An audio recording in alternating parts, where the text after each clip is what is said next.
2 जून 1947 जब दिल्ली के एक कमरे में करीब दर्जन भर लोग मिलकर करोड़ों लोगों का भविष्य लिखने जा रहे थे। करीब 1.5 दशक से मुस्लिम लीग जिस पाकिस्तान की रट लगा रही थी, वो आज कागजों में उनके सामने सच होने जा रहा था। सिर्फ 2 हफ्तों में भारत के खंडित होने की योजना पर मोहर लग गई। भगवान राम के बेटे लव का बसाया लाहौर, ढाकेश्वरी माता का तीर्थ ढाका, गुरु नानक देव जी का जन्म स्थान ननकाना अब 2 टुकड़ों में बंटने जा रहा था। और अगर कोई इस विभाजन की योजना से अनभिज्ञ था, तो वो थी भारत की मासूम और निर्दोष जनता, जिस पर यह विभाजन कहर बनकर टूटने वाला था। 1947 को अंग्रेजों द्वारा किया विभाजन देश का पहला विभाजन नहीं था। अंग्रेज इससे पहले 1905 में भी बंगाल का विभाजन कर चुके थे, लेकिन उस विभाजन का पहले बंगाल में और फिर पूरे देश में इतना मुखर विरोध हुआ कि अंग्रेजों को 1911 में अपना फैसला वापस लेना पड़ा था। विभाजन का जो काम अंग्रेज 1905 में नहीं कर पाए, वो 1947 में करने में कैसे सफल हो गए? तो जो बात 1905 के बंगाल को 1947 के भारत से अलग बनाती है, वो है कांग्रेस पार्टी, मुस्लिम लीग और भारतीय कम्युनिस्ट। 1905 में बंगाल विभाजन के विरोध के बीच 1906 में मुस्लिम लीग का जन्म संयुक्त बंगाल के ढाका में हुआ। बंग भंग आंदोलन के बाद जन्मी मुस्लिम लीग ने 1909 में मार्ले मिंटो सुधार के नाम पर पृथक निर्वाचन प्रणाली मांग से शुरू करके अगले 30 साल में अलग इस्लामिक राष्ट्र पाकिस्तान के नाम पर भारत को मजहब के नाम पर बांट कर रख दिया। 1920 के तुर्की के खलीफा के समर्थन में चलाए गए कांग्रेस के खिलाफत आंदोलन ने मुस्लिम कट्टरपंथियों को यकीन दिला दिया कि वे अपनी गैर जरूरी मांग पर भी कांग्रेस के नेतृत्व को मना सकते हैं। इसके बाद 1930 में अल्लामा इकबाल ने पहली बार मुस्लिम लीग के अधिवेशन में अलग इस्लामिक राष्ट्र की रूपरेखा रखी।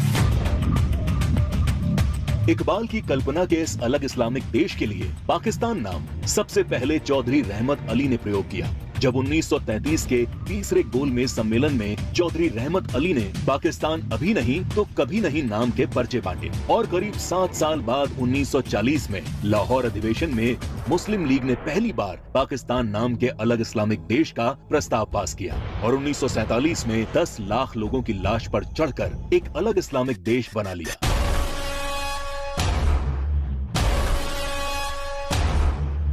और जिस भारत ने 1905 में बंगाल का विभाजन नहीं होने दिया, वो भारत 1947 में भारत विभाजन नहीं रोक पाया, क्योंकि कांग्रेस के जिन नेताओं पर लीग के सामने खड़े होने की जिम्मेदारी थी, उन्होंने अंत समय में बिना भारत के लोगों को विश्वास में लिए विभाजन का प्रस्ताव स्वीकार कर लिया। देश तोड़ने के इस खेल में एक हिस्सा भारत के कम्युनिस्टों ने भी निभाया, जब कम्युनिस्ट नेताओं ने भारत को 14 राष्ट्रों का समूह बताते हुए भारत विभाजन को मुस्लिम राष्ट्र के आत्मनिर्णय का अधिकार बता दिया।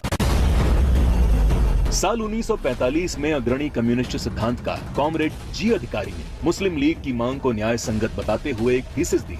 उनके शब्दों में 1940 से कम्युनिस्ट पार्टी ने यह देखना शुरू कर दिया कि तथाकथित सांप्रदायिक समस्या वास्तव में बढ़ती राष्ट्रीयताओं की समस्या है, जिसे आत्मनिर्णय के अधिकार के माध्यम से हल किया जा सकता है। यदि हम इसके प्रगतिशील सार को देखें, तो पाकिस्तान की मांग वास्तव में पंजाब, पठान, सिंध, बलूचिस्तान और पूर्वी प्रांतों की मुस्लिम राष्ट्रीयताओं के क्षेत्रों के आत्मनिर्णय के अधिकार की मांग है। जब देश का विभाजन हकीकत बनना तय हो गया, तब सर रेडक्लिफ को भारत और पाकिस्तान की सरहद तय करने की जिम्मेदारी सौंपी गई। रेडक्लिफ इससे पहले कभी भारत नहीं आए थे। उन्हें भारत की सांस्कृतिक विरासत, सभ्यता, मूल्यों, तीर्थों के विषय में कोई जानकारी नहीं थी। 3 सप्ताह में तय कर लिया गया कि कौन सा हिस्सा पाकिस्तान कहलाएगा और कौन सा हिस्सा हिंदुस्तान। सदियों से एक जैसे इतिहास, भाषा, बोली, खान पान लिए रह रहे लोग, गांव और शहर रातों रात 2 देश बन गए। करीब 1.5 करोड़ लोग रातों रात बेघर हो गए और करीब 10 लाख से अधिक लोग इस विभाजन के नाम पर काल के गाल में समा गए। ये विभाजन, जिसने आगे चलकर पूर्वी पाकिस्तान में एक नए नरसंहार को जन्म दिया। शहर के शहर रातों रात खंडर में बदल गए। शहर दर शहर दंगे और आगजनी शुरू हो गई। वो लोग जो हवेलियों में रहते थे, वो अब रातों रात रिफ्यूजी बन चुके थे। अपना सब कुछ लुटाकर लोग सड़ी गर्मी और बरसात में मीलों तक फैले काफिले हजारों की तादाद में अपनी जान बचाकर चले आ रहे थे। सबसे बुरा हाल महिलाओं का हुआ, जिन्हें इस विभाजन की सबसे क्रूर कीमत चुकानी पड़ी। सैकड़ों महिलाओं का अपहरण और बलात्कार किया गया। 1940 के दशक में भारत की ही भांति नरसंहार झेलने वाले यहूदियों की विभीषिका को आज पूरा संसार जानता है। 27 जनवरी को आज पूरा विश्व होलोकास्ट दिवस के तौर पर मनाता है।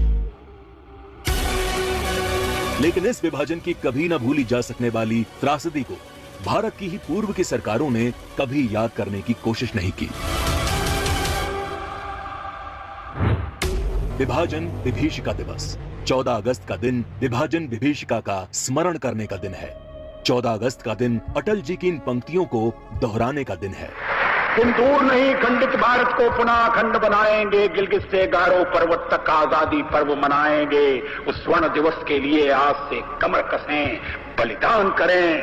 जो पाया उसमें खो न जाएं, जो खोया उसका ध्यान करें, जो खोया उसका ध्यान करें।